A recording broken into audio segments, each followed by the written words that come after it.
En primer lugar, presentamos la transcripción de todos los enunciados, de manera tal que ustedes puedan decidir si ven el video directamente en el orden en el que ha sido grabado, resolviendo cada uno de estos ejercicios en el mismo orden en el que están numerados, o si hay ejercicios que les interesan en particular, de manera que puedan avanzar el video y llegar a esos ejercicios para verlos directamente sin tener que ver antes otras cosas que o no les interesan o les interesa ver después. Bueno, el primer ejercicio dice, teniendo en cuenta que la densidad del plomo es 11,32 gramos por centímetro a la menos 3, recordemos que gramo por centímetro a la menos 3 equivale a gramos sobre centímetro cúbico. Este tipo de notación es habitual porque nos permite escribir todo en una sola línea. Bueno, calcular la masa de un trozo de plomo de 1500 centímetros cúbicos expresada en kilogramos. Bueno, tenemos que descifrar masa sobre volumen. He utilizado la letra Rho del alfabeto griego para densidad. Puede ser que estén acostumbrados algunos a usar delta, minúscula del alfabeto griego. Pero bueno, yo puse esta porque es la que aparece habitualmente en los textos universitarios. Mientras esté claro lo que estamos haciendo, no hay ningún problema con usar una u otra.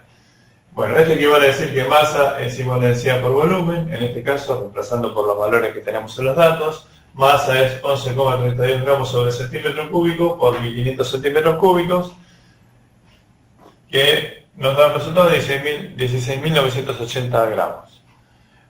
Como el prefijo kilo significa 1000, es bueno ir acostumbrándose a hacer una lectura inmediata en estos casos sencillos, y 16.000 es 16 kilos. Entonces nos queda 16 kilos, la parte entera, y 98 centésimas. 16,98 kilogramos.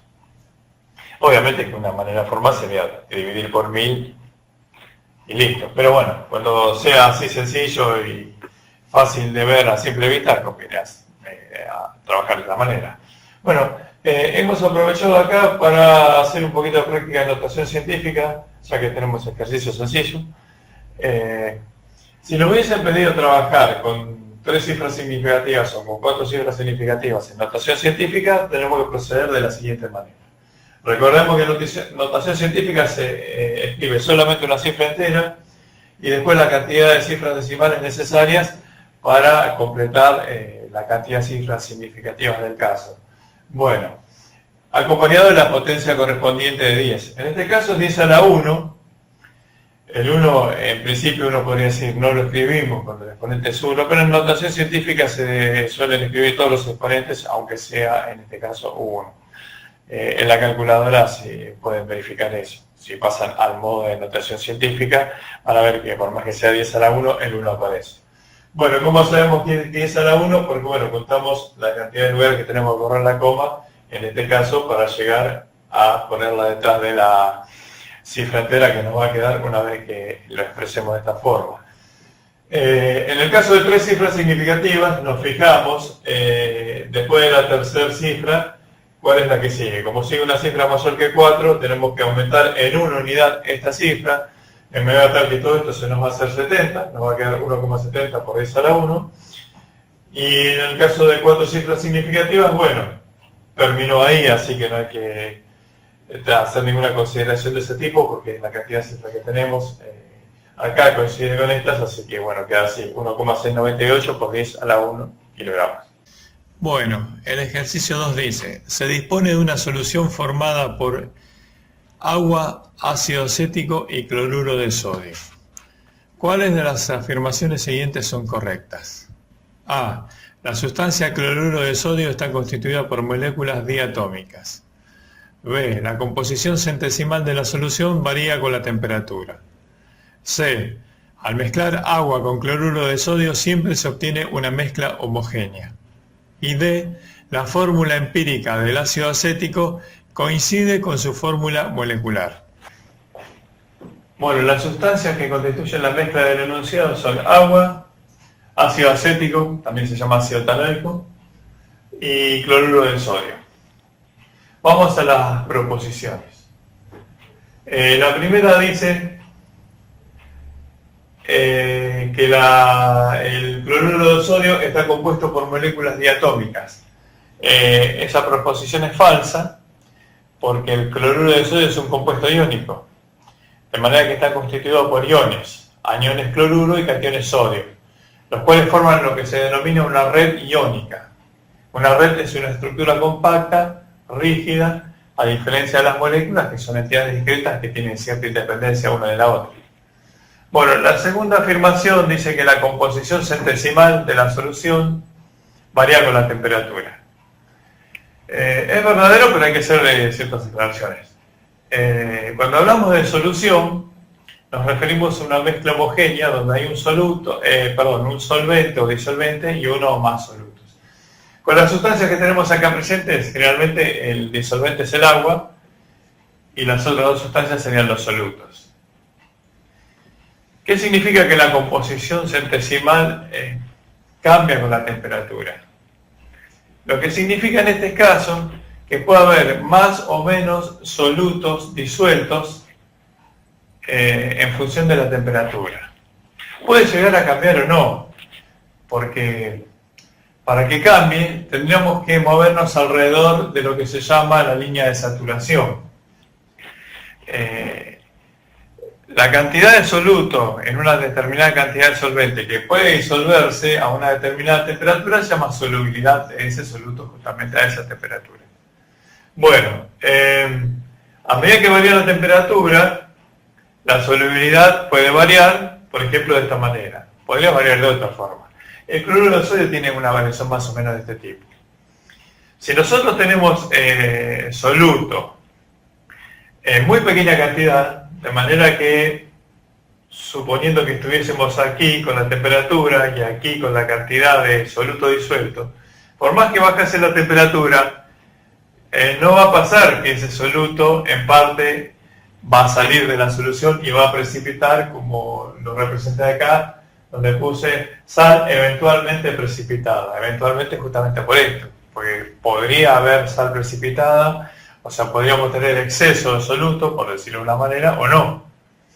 Podría ocurrir lo inverso, que uno se encuentre con una determinada cantidad de soluto excedente, por decirlo de una manera, a una determinada temperatura, y cuando aumente la temperatura, esa sal, en este caso sería una sal, que no estaba disuelta, pase a estar disuelta. Es decir, que en esta parte nos estamos refiriendo, en el eventual caso de que hubiese una fase constituida por una solución y otra fase constituida por sal que no está disuelta, nos estamos refiriendo solamente a lo que ocurre con la solución. Generalmente, composición porcentual es un término que se usa para determinar el porcentaje en masa de cada elemento en una sustancia compuesta. Pero bueno, en este caso se puede aplicar de la manera que lo hemos visto. Bueno, la tercera proposición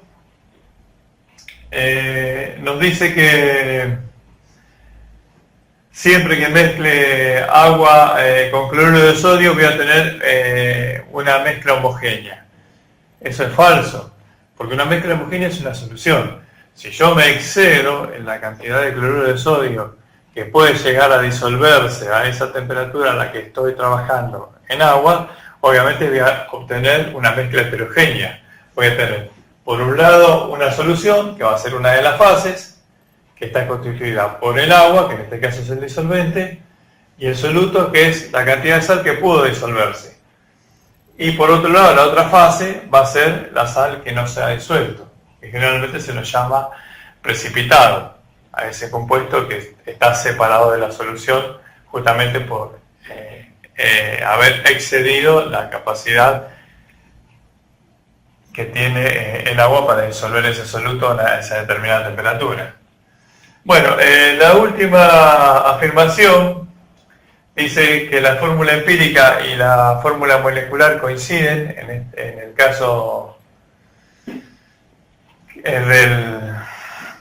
del ácido acético, y acá hemos escrito esto para que se vea bien por qué no coinciden, que es falso. La fórmula empírica es la fórmula mínima, es la fórmula que se obtiene a partir de la fórmula molecular, simplificando siempre que se pueda estos subíndices que se llaman atomicidades. Acá se pueden simplificar, queda la fórmula mínima, que solamente nos da la información de que cada 2 átomos de hidrógeno tenemos uno de carbono y uno de oxígeno, pero no nos dice cuántos átomos de cada elemento hay en cada molécula. Esa información la proporciona la fórmula molecular. En general, en compuestos orgánicos no coincide la fórmula empírica con la fórmula molecular. En compuestos inorgánicos sencillos como el agua, por ejemplo, sí coinciden. Bueno, el ejercicio 3. La masa del nucleido estroncio 86 es 1,428 por 10 a la menos 22 gramos. A. Calcular la masa de dicho nucleido expresada en unidades de masa atómica con 4 cifras significativas. B. Informar el número de neutrones que tiene dicho nucleido. C. Informar la configuración electrónica externa del catión estroncio 2+. En una división simplificada, que a nosotros nos alcanza, un nucleido es una especie atómica que se caracteriza por su número atómico y su número másico. Acá ya le agregué el número atómico a la representación que aparece ahí en el enunciado. Bueno, en la parte A nos piden que expresemos la masa atómica en U+. Lo que tenemos que ver es que nos tiene que dar un número parecido a este, porque en realidad este es el número másico en la masa atómica en U+, redondeada, ¿no? Bueno, así que multiplicamos 1,428 por 10 a la menos 22, que es la masa en gramos, por el factor de conversión, o sea, 1,428 por 10 a la menos 22 gramos a razón de una uva cada 1,661 por 10 a la menos 24 gramos. Bueno, y obtenemos este resultado, 85,97 UMAS, que es muy parecido a 86, como podemos ver. Al que le quede más cómodo hacer la regla de 3 simple explícita y no abreviada como acá, pone 1,661 por 10 a la menos 24 gramos, una UMA. 1,428 por 10 a la menos 22 gramos, X. Y ahí despeja. Bueno, en la parte B nos piden calcular la cantidad de neutrones. Bueno, de manera que al número básico le tenemos que restar la cantidad de protones. La cantidad de neutrones es el número básico menos la cantidad de protones, porque el número básico es la suma de las dos. La cantidad de protones coincide con el número atómico. Recordemos que un elemento se caracteriza por la cantidad de protones, y eso es el número atómico. Bueno, así que en este caso la cantidad de neutrones es 86 menos 38, 48. Y en la parte C nos piden la configuración electrónica externa del estroncio 2+, del catión divalente estroncio. Bueno, como podemos ver, la configuración electrónica del estroncio es internamente la de criptón y la configuración externa es 5s2. Al ionizar se va a perder estos dos electrones, por lo tanto va a quedar con la configuración electrónica del criptón. De manera que la configuración electrónica externa del estroncio 2+ va a ser la misma configuración electrónica externa del criptón, que es 4s2 y 4p6. Ejercicio 4. Dados los elementos X, segundo gas noble, T, su anión monovalente tiene 18 electrones, y M, la configuración electrónica externa de su catión trivalente es 2s2, 2p6. Informar cuál o cuáles de las afirmaciones siguientes son correctas. A. T es más electronegativo que M. B. La configuración electrónica externa de M es 2s2, 2p3. C. X y M3+ son isoelectrónicos. D. De estos tres elementos, M es el de menor carácter metálico. Bueno, el segundo gas noble es el neón. Vemos en la tabla periódica a la derecha aparece el helio y después el neón. En cuanto a T, dice su anión monovalente tiene 18 electrones. Si es un anión es porque ha ganado uno más electrones. Al decir monovalente es que ha ganado un electrón, de manera que si le sacamos ese electrón quedan 17 electrones y el número atómico de 17 corresponde al cloro. Recordemos que cuando un átomo está neutro tiene igual cantidad de electrones que protones y coincide con el número atómico. En el caso de M, dice que la configuración electrónica externa del catión trivalente, o sea, el átomo que perdió 3 electrones, es 12C2, 2P6. Está escrito así entre paréntesis. Es otra forma de escribirlo, ¿no? Lo usual es que no se ponga entre paréntesis, se ponga este 2 acá, este 6 acá, pero bueno, no tiene importancia.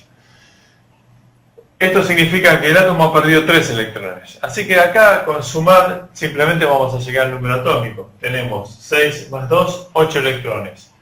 En el primer nivel hay 2 electrones de un orbital S, así que serían 8 más 2, 10, más 3, 13, de manera que se trata del aluminio. El número atómico 13 que corresponde al aluminio. Bueno, vamos a las proposiciones. T, que es el cloro, es más electronegativo que M, que es el aluminio. Esto se responde de manera inmediata porque cualquier no metal es más electronegativo que un metal. No hace falta ir a buscar los valores de electronegatividad que aparecen en la tabla. Pero bueno, acá es inmediato. Esto es correcto. En general, la tendencia de aumento de electronegatividad en los elementos que están distribuidos en la tabla tiene este sentido, de izquierda a derecha y de abajo hacia arriba. Bueno, B, la configuración electrónica de M, que es aluminio, es externa, perdón, ¿no? Es 2S2, 2P3. Esto es incorrecto porque simplemente con saber que tiene 13 electrones, acá hay 5, más 2 del primer nivel, 7, ya no hace falta ver más nada. Evidentemente es incorrecto. C, X, que es el neón, y M3+, que es aluminio 3+, son isoelectrónicos. Y es correcto. Si se fijan, la configuración electrónica del aluminio es neón internamente, más los electrones de valencia, que son estos 3, así que de manera que cuando está formando el catión trivalente, simplemente le queda la configuración electrónica del neón. Así que esta es correcta. Y en el caso de D dice M, que es aluminio, es el de menor carácter metálico. Bueno, obviamente es incorrecto. Así que el carácter metálico en la tabla periódica tiene la tendencia general de aumentar de derecha a izquierda y de arriba hacia abajo. Y acá el único metal de estos 3 elementos es el aluminio, así que es obvio que esto es incorrecto. Bueno, en el ejercicio 5 nos piden A, dibujar la estructura de Lewis de este compuesto, y B, nombrar la sustancia. Bueno, tenemos un oxoácido que presenta enlaces covalentes y vamos a ver en este caso cómo determinar el estado de oxidación del yodo, o sea, la cantidad de electrones que el yodo va a aportar para los enlaces. El oxígeno siempre que forme oxoácidos, oxosales, óxidos, va a tener estado de oxidación -2. Multiplicando -2 por la cantidad de oxígeno tenemos -6.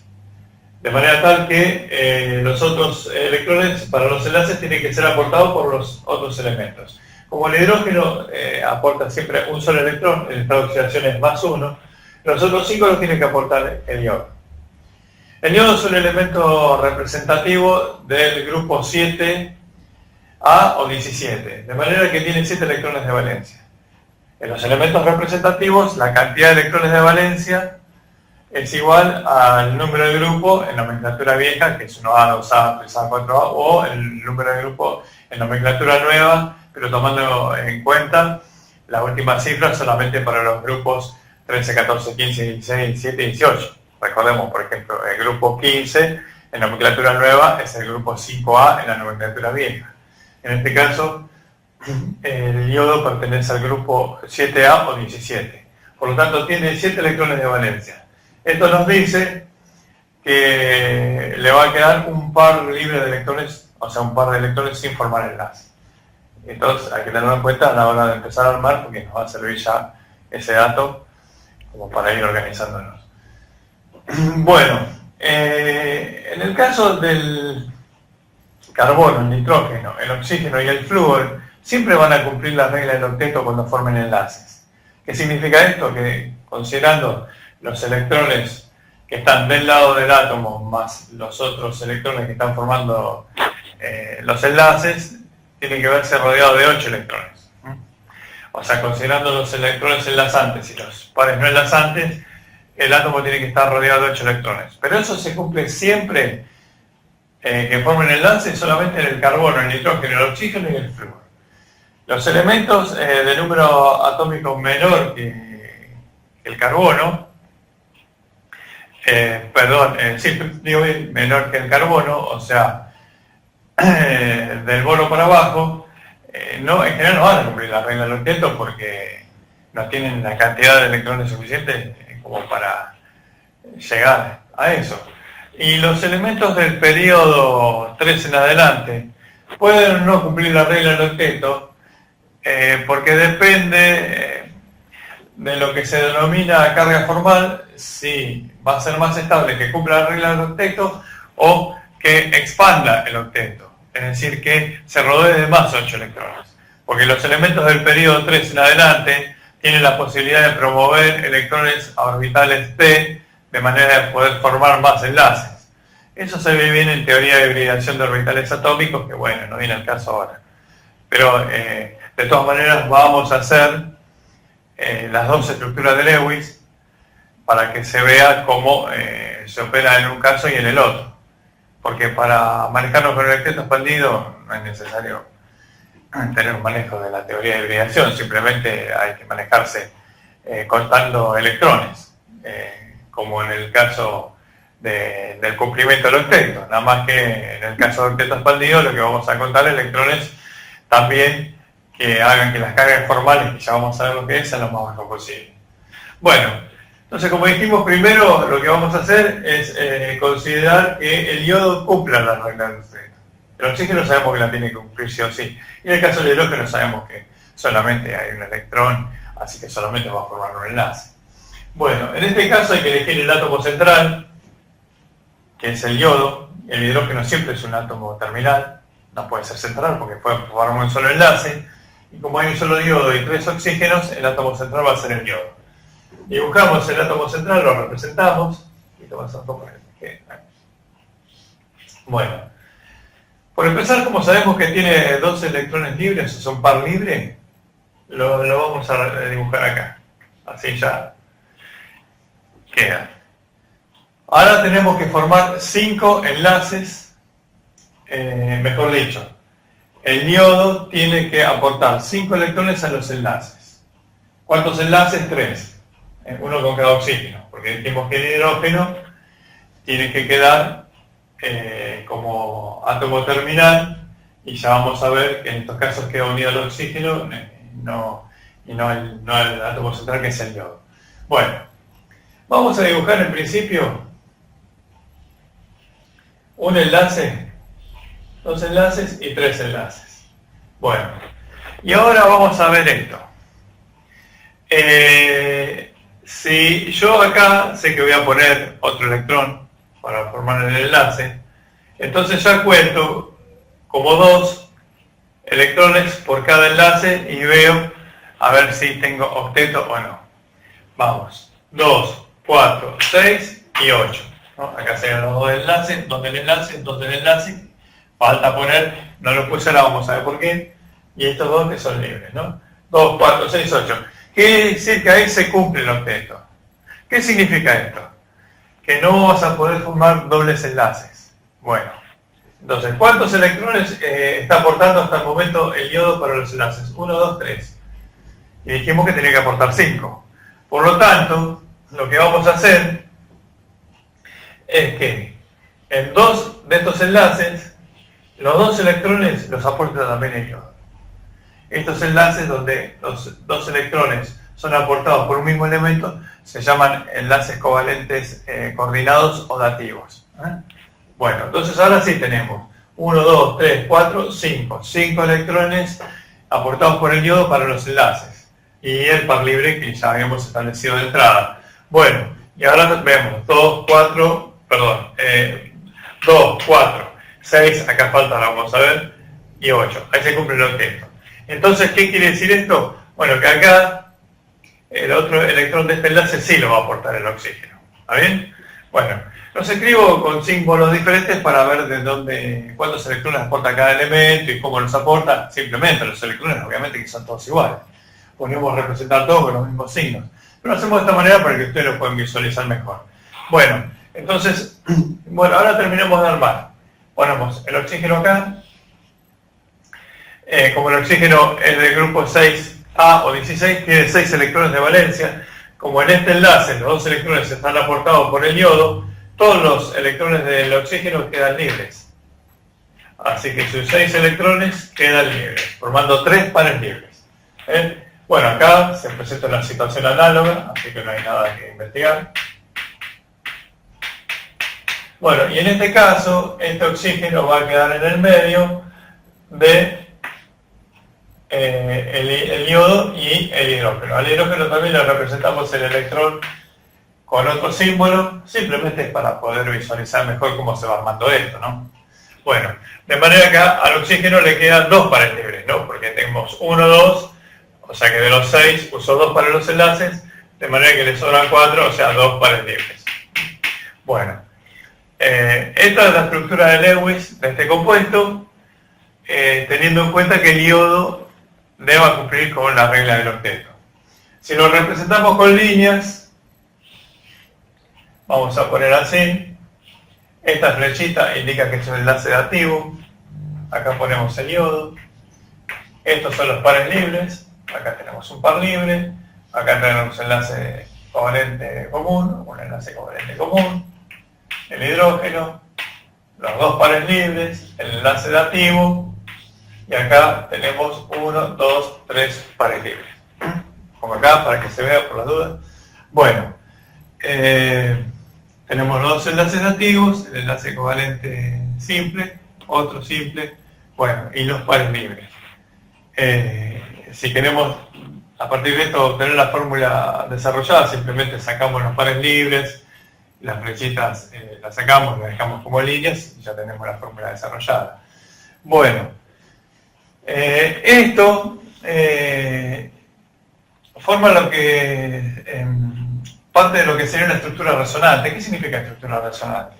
Que en realidad, si esta fuese la forma en que se enlazan estos átomos, no va a ser algo fijo. O sea, que acá hay este tipo de enlace, acá hay este tipo de enlace. No, va a ser que estos enlaces nativos pueden estar los 2 acá, o uno acá y uno acá, uno acá y acá. O sea, que hay 3 posibilidades distintas. De manera que habría que poner las 3 formas unidas con flechas que están en ambos sentidos para indicar que en realidad la forma es una especie de promedio de esas 3. O sea, no es ninguna de las 3. Es una especie de promedio de las 3 que se llama híbrido de resonancia. Bueno, acá no nos piden tanto. Pero bueno, se los comento porque por ahí más adelante esto les va a servir. Bueno, y ahora, como dijimos, lo que vamos a hacer es considerar que el yodo puede expandir el octeto. Que esto es lo que ocurre generalmente en estos casos. Y vamos a ver por qué. Vamos a introducir el concepto de carga formal. Bueno, entonces dibujamos, voy a dejar un poquito más acá porque la verdad que me fui mucho para allá, no sé por qué. Bueno, dibujo el yodo acá. Los 2 electrones libres, de esos no hay que ocuparse porque ya sabemos que en ambos casos es igual. Queda un par libre, lo voy a poner un poquito más derecho porque medio fulero. Bueno, ahora lo que vamos a hacer es rodear al yodo de 5, mejor dicho, de 7 electrones en total. ¿Por qué? Porque la carga formal es la diferencia entre los electrones, entre la carga que tendría el átomo con los electrones de valencia originales y la carga que tendría el átomo si yo considero solamente los electrones que están del lado D, por decirlo en términos sencillos. Ahora vamos a ver bien. Entonces, si el átomo de yodo tiene 7 electrones de valencia, para que la carga formal sea 0, o sea que no haya ninguna diferencia entre la carga que el átomo tendría estando en estado basal y la que tendría al formar los enlaces, tengo que rodearlo también de 7 electrones. Lo que se busca es que la carga formal sea lo más baja posible. Bueno, lo más baja posible en valor absoluto, o sea, lo más baja posible si es positiva, o el número más chico posible en valor absoluto si es negativa. O sea que, si se puede lograr carga formal 0, sería lo mejor. Bueno, vamos a ver si acá lo podemos lograr. Entonces, para que esto tenga carga formal 0, tiene que estar rodeado de sus 7 electrones. Entonces lo vamos a rodear. Quedan 5, ¿no? Vamos a poner 2, 2 y 1. Ahora la carga formal del yodo es 0. Porque 1, 2, 3, 4, 5, 6, 7. Está rodeado de sus 7 electrones. De manera que 7 menos 7 es 0. Por lo tanto, acá con el oxígeno nos vemos obligados a hacer un doble enlace. Por lo tanto, a este oxígeno le van a quedar 2 pares libres. Acá va a pasar lo mismo porque la situación es análoga. A este oxígeno le van a quedar 2 pares libres. Acá se nos va a formar un enlace simple, el oxígeno y otro enlace simple. En este caso no hubo ningún cambio, ¿no? Bueno, la novedad se introdujo acá, en estos dos dobles enlaces. Ahora vamos a contar. El diodo ya vimos que tiene carga formal 0 porque está rodeado del lado de él, por decirlo así en términos sencillos, de 7 electrones que son los mismos que tiene de valencia. El oxígeno también tiene carga formal 0. Fíjense, 1, 2, 3, 4, 5, 6. 1, 2, 3, 4, 5, 6. Y acá también, porque esta situación es análoga a esta. Bueno, y en el caso del hidrógeno también tiene carga formal 0 porque está rodeado del lado directamente de él de un solo electrón. Así que acá podemos ver que todos los elementos tienen carga formal 0, que es lo ideal. Bueno, acá, ya que hemos introducido el concepto de carga formal, nos vamos a ir acá y vemos si eso ahí se cumplía o no. Veamos qué pasaba con el yodo. 1, 2, 3, 4, 5. El yodo estaba rodeado de 5 electrones. De manera que le estarían faltando, por decirlo de alguna forma, 2 electrones. Por lo tanto, la carga formal del yodo acá sería más 2. Veamos qué pasa con este oxígeno. 1, 2, 3, 4, 5, 6, 7. 7 electrones. Le está sobrando un electrón con respecto a los 6 que tiene de valencia. Entonces, acá la carga formal es menos 1. Este era más 2. En este caso, como es análogo al caso anterior, a este le queda menos 1 también. Bueno, y acá este queda con carga formal 0 y este queda con carga formal 0. Fíjense que como esto es un compuesto que globalmente tiene carga neta 0, la suma de las cargas formales también tiene que dar 0. Más 2 menos 1 es 0. Bueno, pero como vemos acá no se cumple la condición de que las cargas formales sean lo más bajas posibles. Acá sí se cumple. Lo que sí vemos que ahora el yodo ha expandido su octeto. 2, 4, 6, 8, 10, 12. 12 electrones. ¿Puede rodearse de 2 electrones considerando los enlazantes también? Sí, no hay problema. ¿El yodo puede expandir octeto? ¿El oxígeno puede expandir octeto? No. De manera que el oxígeno sigue teniendo que estar rodeado de 6 electrones. Y bueno, veamos. 2, 4, de 8 electrones. 2, 4, 6, 8. 2, 4, 6, 8. 2, 4, 6, 8. O sea, el oxígeno sigue cumpliendo el octeto. El hidrógeno, obviamente, que tiene que cumplir el dueto, por llamarlo de alguna forma, para ser isoelectrónico con el helio. Y el yodo ha expandido su octeto, cosa que no representa ningún problema. Bueno, ahora lo vamos a representar con líneas. El par libre, doble enlace, doble enlace, par libre, par libre, par libre, par libre, enlace simple, par libre y par libre. Bueno, ahí lo tenemos representando las líneas. Bueno, y en la parte B nos piden nombrarlo. Bueno, esto en nomenclatura tradicional se llama ácido iódico, porque el cloro, el bromo y el yodo, cuando tienen estado de oxidación positivo, son 4 posibilidades, que son las comunes, que son 1, 3, 5 y 7. Si fuese, vamos a hacer el ejemplo de la nomenclatura con el yodo. Y con el cloro y el bromo es análogo. Si fuese estado de oxidación 1, sería ácido hipoyodoso. Estado de oxidación 3, ácido yodoso. Estado de oxidación 5, ácido iódico. Y estado de oxidación 7, ácido periódico. Análogamente sería ácido hipocloroso, ácido cloroso, ácido clórico, ácido perclórico y lo mismo con el bromo. Bueno, y la nomenclatura por numeral de stock, que es una nomenclatura más sistemática, es iodato 5 de hidrógeno. En este caso, todos son iodatos. Lo que se pone entre paréntesis es el estado de oxidación del yodo. Lo mismo que con el cloro son todos cloratos, con el bromo son todos bromatos, y así. Con el azufre son todos sulfatos. Eso es numeral de stock.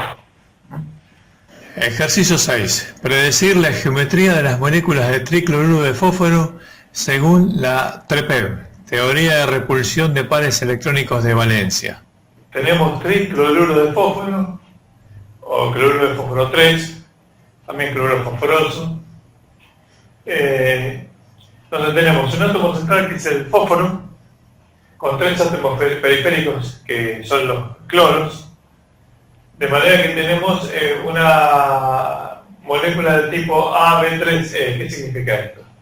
Átomo central, 3 átomos periféricos y un par de electrones libres, porque el fósforo, recordemos, es del grupo 5A o 15, por lo tanto tiene 5 electrones de valencia, de manera que al formar 3 enlaces le queda un par libre.